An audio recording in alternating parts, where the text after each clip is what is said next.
आज सातारा जिल्हा आणि सांगली जिल्हा स्थानिक स्वराज्य संस्थेच्या निवडणुकीच्या पार्श्वभूमीवर महाविकास आघाडीच्या प्रमुख कार्यकर्त्यांनी नेत्यांची बैठक आज त्या ठिकाणी आयोजित करण्यात आली होती. या बैठकीच्या संदर्भामध्ये निवडणुकीला समोर जात असताना काही सूचना करायच्या होत्या, त्या सूचना करण्यासाठी आम्ही बैठक केलेली आहे. आणि या बैठकीला आदरणीय जयंत पाटील साहेब, बाळासाहेब पाटील उमेदवार आहेत, त्यानंतर काँग्रेसचे अध्यक्ष वगैरे सगळे उपस्थित होते. निवडणूक आम्ही ताकदीने लढवणार आणि निवडणूक लढवत असताना ती विजयाची करण्याच्या संदर्भातले प्रयत्न 100% आम्ही करणार, अशा प्रकारचा विश्वास हा आमच्यामध्ये आणि कार्यकर्त्यामध्ये आहे. कालच सांगलीमध्ये त्याचबरोबर सांगली जिल्ह्यामध्ये जयंत पाटील साहेब, प्रतीक पाटील आणि रोहित पाटील वगैरे सगळ्या असलेल्या नेत्यांच्या बरोबर उमेदवारांच्या बैठका झाल्या आणि तिथं त्यांच्या मतदारांबरोबर बैठका त्यांनी केलेल्या आहेत. चांगल्या प्रकारचा विश्वास तिथल्या असलेल्या मतदारांना दिलेला आहे. आम्ही सातारा जिल्ह्यामध्ये सध्याची असलेली परिस्थिती लक्षात घेता जिल्हा परिषदेच्या माध्यमातून झालेली घटना असेल त्यावेळेला आम्ही पूर्णपणाने पाठिंबा हा अजितदादा गट आणि शंभूराजे देसाई यांच्यावर असलेला शिंदे गटाला आम्ही दिला होता. मला वाटतं की त्याच पार्श्वभूमीवर सातारा जिल्ह्यामध्ये जी जिल्हा परिषदेला परिस्थिती निर्माण केली गेली, सत्तेचा उपयोग करून ती सातारा जिल्ह्यातल्या असलेल्या सगळ्या लोकांना ही मान्य नाही. फार मोठ्या प्रमाणात लोकांच्यात नाराजगी आहे. मला वाटतं की स्वाभिमानाने यशवंतराव चव्हाणांच्या जिल्ह्यामध्ये, सातारा जिल्ह्यामध्ये लोकांनी विचार करावा आणि त्या प्रकारचं मतदान करावं असं आव्हान आम्ही येण्या काळामध्ये करणार आहोत. मला वाटतं की ती भूमिका घेऊन सातारचे असलेले मतदार आपल्या सद्विवेक बुद्धीला विचारात घेऊन अशा पद्धतीची प्रथा या साताऱ्यात होऊ नये म्हणून मतदान करतील असा मला विश्वास आहे. म्हणून आजची बैठक त्या संदर्भात आयोजित केली होती. त्याची बाबती तुम्हाला मी दिलेली. कर्जमाफीचा फायदा कर्जमाफीच्या बाबतीमध्ये जयंत पाटील साहेब सविस्तरपणे बोलतील. पण मला वाटतं सभागृहामध्ये दोन्ही खाली सभागृहात वरच्या सभागृहामध्ये आमची चर्चा झाली होती. जो निकष नियम त्यांनी जो लावलेला आहे त्या नियमामध्ये आपल्यातल्या लाभ मिळणाऱ्या शेतकऱ्यांची संख्या फार कमी होणार आहे आणि ज्यांनी कर्ज नियमित भरलेलं आहे त्यांना 50,000 फक्त देत आहेत. मला वाटतं की पक्षाच्या वतीने आम्ही भूमिका घेतलेली आहे की सरसकट सगळ्यांना कर्जमाफी देण्याचा निर्णय सरकारने घ्यावा. परंतु जसं लाडक्या बहिणीच्या बाबतीमध्ये 85 लाख नावं कट केली, तशा प्रकारची योजना जाहीर करायची, मदत जाहीर करायची आणि त्या मदतीच्या नावाखाली लाभार्थी कमी करायचा, अशा प्रकारचं काम सरकार करत असल्यामुळे त्याचा फायदा फार जनतेला होईल अशी अपेक्षा शेतकऱ्यांना व्हायला, अशी अपेक्षा नाही. साहेब, तुम्ही आता जिल्हा परिषदेचा उल्लेख केला की जिल्हा परिषदेमध्ये तुम्ही कशा पद्धतीने ठाम पाठीशी राहिला होता. मात्र शंभूराज देसाईंशी आणि मकरंद पाटलांशी या निवडणुकीबाबत तुमचं काही बोलणं झालंय का, बैठक झाली आहे का? नाही, आज आमची त्याच्याबद्दल कुठल्याही प्रकारची त्यांच्याशी चर्चा केलेली नाही. आम्ही आव्हान करणार आहोत. हे आव्हान तुमच्या माध्यमातून आज आम्ही करत असताना आम्ही प्रत्यक्ष मतदारांशी भेटणार, प्रत्येक मतदार, अगदी भाजपच्या मतदारांना सुद्धा भेटणार आहे. त्यांच्या सद्विवेक बुद्धीला सुद्धा आम्ही हे देणार आहे. शेवटी काय, सातारा जिल्ह्यामधला एक सुसंस्कृतपणा आहे राजकारणातला, जो यशवंतराव चव्हाणांच्या विचाराचा म्हणून विचारला जातो. तो संस्कार टिकावी आणि हीच जर प्रथा वाढत गेली तर मग लोकशाही राहणार नाही आणि साताऱ्याचं ते नाव मागच्या वेळेला खराब झालं होतं ते व्हावू नये अशा प्रकारचं आव्हान आम्ही सगळेजण उमेदवार सकट आम्ही करणार आहोत. साहेब, आता जे जिल्हा परिषदेचे इलेक्शन झालं त्यावेळेस शिवसेना असेल किंवा अजित पवार गट राष्ट्रवादी हे दोन्ही तुमच्या सोबत होते. आत्ता प्रायमरी स्टेजला तर असं दिसतंय की युती म्हणूनच एकत्र लढतील अशी शक्यता वाटते.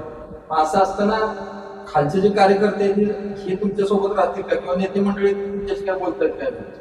मला वाटतं तिकीट वाटप करताना अनेक लोकांनी मागणी केली होती त्यांच्याकडे, त्यातल्या बऱ्याच लोकांना मिळालं नसेल.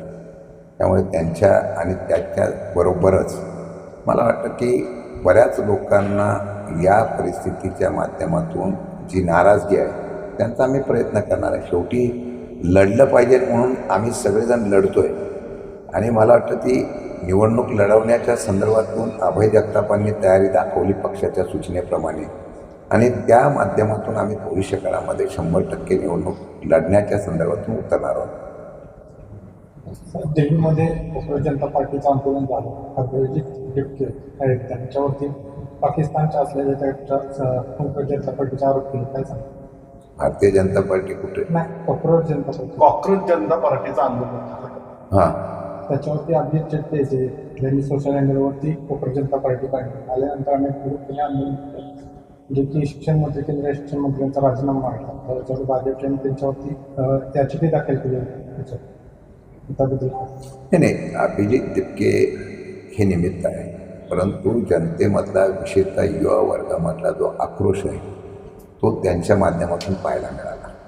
लोकशाहीच्या माध्यमातून एखाद्या असलेल्या कोणी आंदोलन केलं की त्याला लगेच वेगळ्या भूमिकेमध्ये न्यायचा प्रयत्न हे सत्तेमध्ये असलेलं भाजप करतं. त्यांना विरोध नकोच असतो. मला वाटतं की त्या जंतर मंतरवर त्यांना मिळालेला प्रतिसाद ही सुरुवात होती. याचा अर्थ आहे की केंद्रातल्या आणि भाजपच्यावर प्रचंड प्रमाणात नाराजी ही युवा वर्गामध्ये आहे आणि त्यांचे पडसाद ही सुरुवात झाल्यानंतर आपोआप ह्याची व्याप्ती वाढेल. मी मागेही सांगितलं होतं, उठाव हा भारतामध्ये 100% होईल आणि त्या उठावाची सुरुवात काही का होईना परंतु या देशातला युवक करतोय ही त्याची एक प्रतीक आहे. नाही, आत्ताची आज आमची बैठक झालेली आहे. तुम्ही सूचना कराल त्यांच्याशी सर्वांशी मी संपर्क करतो. हे सर जरा उशिराच पत्रकार परिषद झाली असं वाटत नाही. कारण उमेदवारी येत आहे, बरेच दिवस झाले त्यांना एकट्याला पत्रकार परिषद घ्यावी लागली अभिजित जनता. आणि दुसरी गोष्ट, ज्या पद्धतीनं भाजपनं याचं प्लॅनिंग केलंय, म्हणजे मसल पावर सगळ्या गोष्टी ज्या वापरल्या जाणार आहेत, तुम्ही तशा पद्धतीनं ताकदीनं उतरणार आहात. असं आहे की पहिल्या प्रथम आम्ही पत्रकार परिषद घेण्यापेक्षा उमेदवाराने स्वतःची पत्रकार परिषद घेऊन त्याची जी आहे कॅपॅबिलिटी ती त्यांनी दाखवलेली आहे. मला वाटतं तेच आम्हाला पहिलं त्यांना प्रेझेंटेशन करायचं होतं की उमेदवार आमचा किती सक्षम आहे आणि मला वाटतं की त्यांची ती कॅपॅसिटी आहे. तुम्हाला पण दिसून आलं असेल. आज आम्ही बैठक घेतली. कालच मला वाटतं बाळासाहेब पाटलांनी सुद्धा कराडमध्ये ती बैठक घेतलेल्या होत्या. आदरणीय जयंत पाटील साहेबांनी त्यांच्या असलेल्या सांगलीमध्ये बैठका घेतलेल्या आहे. आज इथं आम्ही बैठक घेतली. सुरुवात करताना कार्यकर्ते काही जबाबदारी टाकलेली, आमच्या पण काही रणनीती आहेत त्या उघड आम्ही करणार नाही. परंतु आज पत्रकार परिषद घेण्याचा एवढाच अर्थ होता की आज आम्ही तिघही सगळेजण नेते मंडळी एकत्र आल्यानंतर साताऱ्यामध्ये हा प्रचाराच्या बाबतीमध्ये सुरुवात करतो. आम्हाला संदेश द्यायचा. साहेब, सांगली आणि साताऱ्यामध्ये प्रतिसाद जो आहे तुम्ही बैठका वगैरे जे घेतला आहे, कशा पद्धतीचा प्रतिसाद सांगा? ते सातारा सांगलीमध्ये माझ्या माहितीप्रमाणे प्रतिसाद चांगला भेटेल. अंतर्गत जो नाराजीचा सूर आहे उमेदवारीवरून असेल तर अंतर्गत नाराजीचा सूर इथल्या असलेल्या मतदारामध्ये आहे. तो फक्त आम्ही कशा पद्धतीने आपलेपण करायचा, आपल्या बाजूने वळवायचा याचा प्रयत्न आम्ही 100% करू.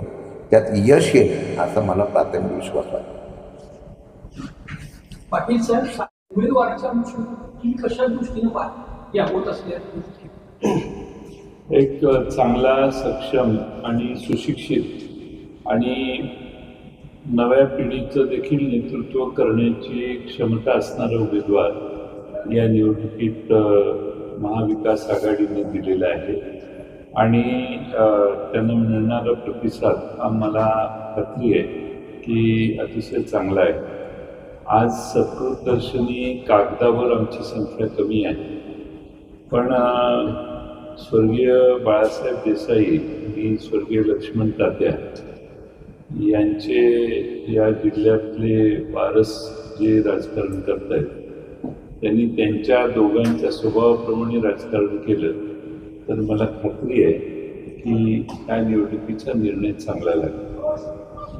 मला माहिती आहे की मंत्रिमंडळात असल्यामुळे त्यांना विशेष विरोधात बोलणं शक्य नाही. कुठल्याही सदस्यांना ते काही सांगू शकत नाही आणि म्हणून सदस्यांनी हे लक्षात घेतलं पाहिजे जिल्हा परिषद आणि नगरपालिकेच्या की आपला नेता आपल्याला सांगू शकत नाही कारण त्यांना काही अडचणी आहेत सगळ्यांनाच माहिती आहे आणि म्हणून त्यांनी स्वर्गीय बाळासाहेब देसाई कसे वागले असते, स्वर्गीय बाळासाहेब देसाईंनी कसा ठामपणाने त्यांच्याबद्दल थोडीशी वेगळी हे झाल्यावर त्यांनी कसे राजीनामा देऊन ठामपणा दाखवला एवढी माझी काही तशी अपेक्षा नाही आहे. पण ती जी ठामपणा आणि धाडस होतं ते धाडस शंभूराजे देसाईंच्या पक्षातल्या सर्वांनी दाखवावं अशी आमची साधी अपेक्षा आहे. त्याचबरोबर दुसरीकडे लक्ष्मण तात्यांच्या बरोबर आम्ही सगळ्यांनी काम केलं. लक्ष्मण तात्यांना काय खपलं असतं आणि काय खपलं नसतं याचा विचार करून त्यांच्या बरोबर असणाऱ्या सदस्यांनी देखील निर्णय घेतला पाहिजे. पण हे दोन्ही मंत्री असल्यामुळं त्यांना आम्ही अडचणीत आणू इच्छित नाही. त्यामुळे त्यांच्याकडे आम्ही जाणं, संपर्क साधणं, बोलणं हा विषयच नाही. त्यांचे जे फॉलोअर्स आहेत त्यांनी या सगळ्या सातारा जिल्हा परिषदेचं जे नाट्य घडलं त्याच्या विरोधी राग कुठे व्यक्त करायचा, कुठेच जागा नाही. ही आता शेवटची आणि पहिली जागा आहे की या निवडणुकीत त्यांनी त्यांचा राग व्यक्त करावा आणि अभयसिंह जगताप यांच्या मागे उभा राहावा. भाजपला सुद्धा याच गोष्टीची भीती आहे. त्यांनी सुद्धा त्या अनुषंगाने जर तिथे ऍटलिस्ट तुम्ही त्या पद्धतीनं आता कशा पद्धतीनं तुम्ही या सदस्यांपर्यंत पोहोचणार आहात? नाही, आम्ही प्रत्येक सदस्याला गाठू, त्यांच्यापर्यंत पोहोचू. ही जी भूमिका मी आता मांडली हा स्वर्गीय यशवंतराव चव्हाणांचा जिल्हा आहे. त्या ठिकाणी अशा गैर गोष्टी खपवून घेतल्या जर जायला लागल्या तर मग महाराष्ट्राच्या राजकारणाची संस्कृतीच बदलली असा त्याचा अर्थ होईल. आणि म्हणून ही पहिली आणि शेवटची संधी आहे या जिल्ह्यातल्या लोकांच्यातून निवडून आलेल्या सगळ्या जिल्हा परिषद आणि नगर परिषदेच्या सदस्यांना आपली स्वाभिमान, बाणेदारपणा, ठामपणा हा त्यांनी दाखवण्याची संधी आहे. शेवटी सत्ता आहे, सत्तेत राहायला लागते, सगळं आहे. आमचं मतच नाही, तिकडे राहा, पण मतदान मात्र अभयसिंह जगतापांना करा एवढीच आमची त्यांना विनंती. आमच्यावर या असंही आम्ही म्हणत नाही. आमच्याबरोबर जे घड्याळावर आमच्या पक्षात होते ते घड्याळावर उभे राहिले तेही तिकडून आज सदस्य झाले. याचा सगळ्यांचा विचार केला पाहिजे. जिल्ह्यात लक्ष्मण तात्या असते किंवा बाळासाहेब देसाई असते तर हे चाललं असतं का? आणि आता राहिला प्रश्न सातारच्या 2 राजांचा. त्यांना न विचारताच ही उमेदवारी झालेली दिसते असा माझा अंदाज आहे, खरं खोटं मला माहीत नाही. त्यामुळे त्या दोघांचा देखील स्वाभिमान दुखावला असेल असा माझा अंदाज आहे, माझा दावा नाही. पण या सगळ्याच गोष्टी आता त्यांना फार काही विचारलं गेलं असेल असं नाही. आपले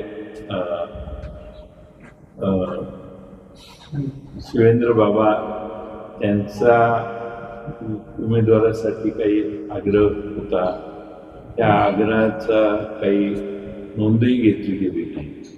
त्यामुळे या सगळ्या गोष्टीचा उदयनराजेंचाही मला वाटतं काहीतरी आग्रह होता. उदयनराजेंचा तर स्वभावच नाही असल्या गोष्टी खपवून घ्यायच्या. त्यामुळं मला असं वाटतं की सातारने स्वाभिमान दाखवला तर सांगलीकर 50%च्या जवळपास आहेत, त्यांची काहीच चिंता करू नका. सातारकरांनी स्वाभिमान दाखवावं असं आपल्या मार्फत मी अपील करतो. आता तुम्ही प्रश्न विचारला की मसल, मनी, पॉवर, आम्ही फक्त मतं मागतो आणि आम्ही ह्या मुद्द्यांवर मतं मागतो. आम्ही आमची जशी काही तुम्ही म्हणता तशी काही मसल आणि मनी पॉवर वापरण्याची आमची पद्धती नाही, ती सवय. त्यामुळं तुमच्या सगळ्या पत्रकारांना मी आवाहन करतो की तुम्ही कुणाशी बोलू शकता, संपर्क करू शकता. तुम्ही आमचे प्रचारक व्हा आणि सातारा जिल्ह्याचा स्वाभिमान टिकवा. कारण का आम्ही ॲक्सेस 12-13 तारखेला हे ॲक्सेस किती दिवस करू शकतो आम्ही माहीत नाही. तुम्ही शेवटपर्यंत ॲक्सेस करू शकता. म्हणून तुमच्याबद्दल मला फार जास्त विश्वास आहे आणि तुम्ही या बाबतीत लोकशाही वाचवण्यासाठी पाऊल उचला. साहेब, आताचे उमेदवार आहेत त्यांची बऱ्यापैकी बेस्टली सांगलीच्या मतावर, त्यामुळे तुमच्यावर जास्त जबाबदारी आहे. माझ्यावर जबाबदारी आहे. मी त्यांना सगळीकडे काल फिरून आलेलो आहे. आमचं पलूस कडेगाव सांगली महानगरपालिका फक्त राहिलेलं आहे आणि त्यांना सगळे मतदार आम्ही भेटवले जे महाविकास आघाडीचे होते, काँग्रेस, शिवसेना आणि राष्ट्रवादीचे होते. आणि बाकीचे काही मतदार त्यांना लपून छपून गाडी थांबवून मध्ये मध्ये काही ठिकाणी भेटले. अभय जगतापांनी मागची परीक्षा घेतली त्यामध्ये त्यांनी असं म्हटलेलं आहे की भाजपच्या जिल्ह्यातील काही मंत्र्यांच्यामुळं सातारा सांगलीचं नाव खराब होतंय मात्र याच्या पुढे जाऊन मुख्यमंत्र्यांचं नाव सुद्धा खराब होतंय यांच्या वागण्यामुळे. आपण त्यांच्याशी सहमत आहात? ते नाव खराब व्हायचं नसेल तर तीच निवडणूक आहे. त्यांनी सातारकरांनी आपला स्वाभिमान जागरूकता हे दाखवावं आणि स्पष्टपणाने ठामपणाने भूमिका मांडावी. माझी अजिबात या जिल्ह्यातल्या कुठल्याही मंत्र्यांच्याकडून अपेक्षा नाही. मला त्यांना अडचणीतही आणायचं नाही. तुम्ही नाही तर लगेच जाऊन त्यांना म्हणाल की जयंत पाटील असं म्हणते, तुमची काय प्रतिक्रिया? कुठल्याही मंत्री महोदयांच्याकडे जाऊ नका. त्यांना मंत्रिमंडळात काम करू द्या. त्यांचे जे फॉलोअर्स आहेत ते किती ठाम आहेत याची परीक्षा येईल. आणि त्या सगळ्यांचे जे अपमान चालू आहेत ते त्यांना सहन होत आहेत का हे बघण्याचा ही निवडणूक आहे. करिश्मा यावेळेस काय ईव्हीएम मशीन असणार आहे, त्यामुळे यावेळेस काही वेगळा करिश्मा पाहायला मिळेल? नाही, आता मतं सगळ्यांची कुठल्या पक्षाच्या चिन्हावर कोण निवडून आले ही माहिती आपल्याला. त्यामुळे निवडणूक सोपी आहे वगैरे असं मी म्हणत नाही. पण एकदा सत्सद्विवेक सातारकरांची जागृत झाली आणि शाबूत असेल तर ही निवडणूक आमच्याच बाजूने विजयी. अजून एक खुलासा, मागची जिल्हा परिषदेची जी निवडणूक झाली ही निवडणूक कोणाची होती? महायुतीचीच होती. उमेदवार जिल्हा परिषद अध्यक्ष म्हणून महायुतीचेच उभे राहिलेले अध्यक्ष उपाध्यक्ष. मग आता महायुती म्हणून तुम्ही एकत्र मतं मागता, त्यावेळेला सुद्धा महायुतीचा उमेदवार असताना त्यांना मतं देणं गरजेचं होतं ना. त्यावेळेला तुम्ही सगळी यंत्रणा वापरली. म्हणजे सत्तेमध्ये असलेल्या मंत्र्यांचा, ज्याचा उल्लेख जयंत पाटील साहेबांनी केला, सत्तेमध्ये असलेल्या मंत्र्यांना सुद्धा पोलिसांनी धक्काबुक्की करून जर नेलं असेल तर आता तो धर्म का पाळला पाहिजे? त्यावेळेला त्यांच्या अध्यक्ष उपाध्यक्ष झाला असता तर तो कोणाचा झाला असता? महाविकास आघाडीचा नव्हता, तो होता महायुतीचा. मग तुमच्या मित्र पक्षाचा अध्यक्ष आणि उपाध्यक्ष होत असताना सुद्धा तुम्ही तुमच्या पावर वापरल्या आणि आता त्यांची मदत परत महाविकास आघाडीच्या आकडेवारीसाठी घेत असाल तर त्यांच्या सदस्यांनी आता तो विचार करणं गरजेचं आहे असं त्यांनी सांगितलेलं माताशी मी सहमत आहे.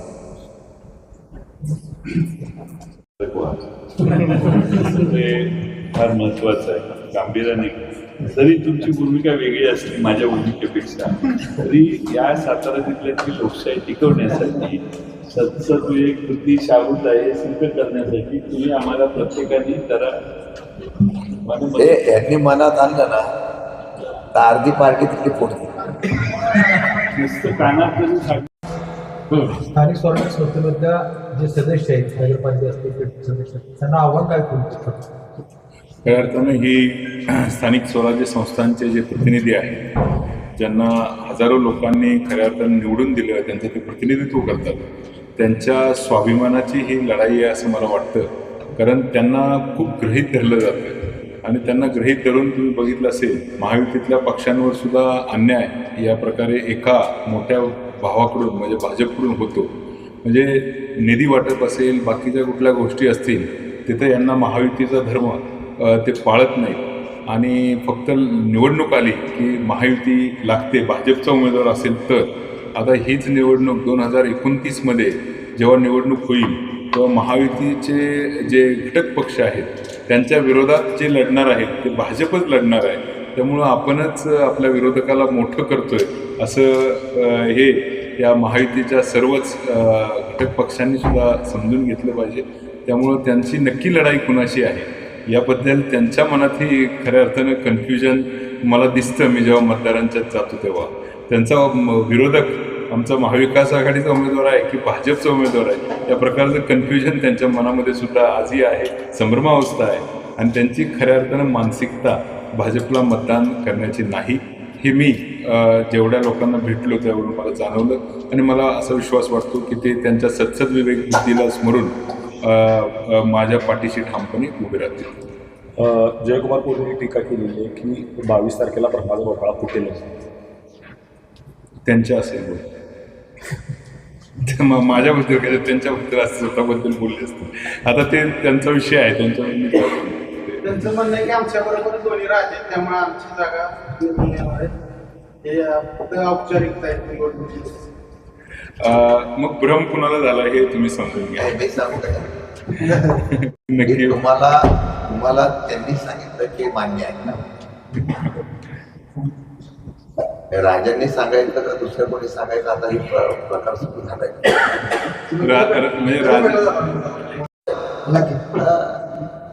म्हणजे म्हणजे आता आजकाल राजांना सुद्धा इथपर्यंत यांचं पोच झाली असं मला वाटते. सातारच्या सुज्ञ प्रजेनं जनतेनं राजांवर प्रेम करणाऱ्या सर्वांनी त्याचा विचार खऱ्या अर्थाने केला पाहिजे.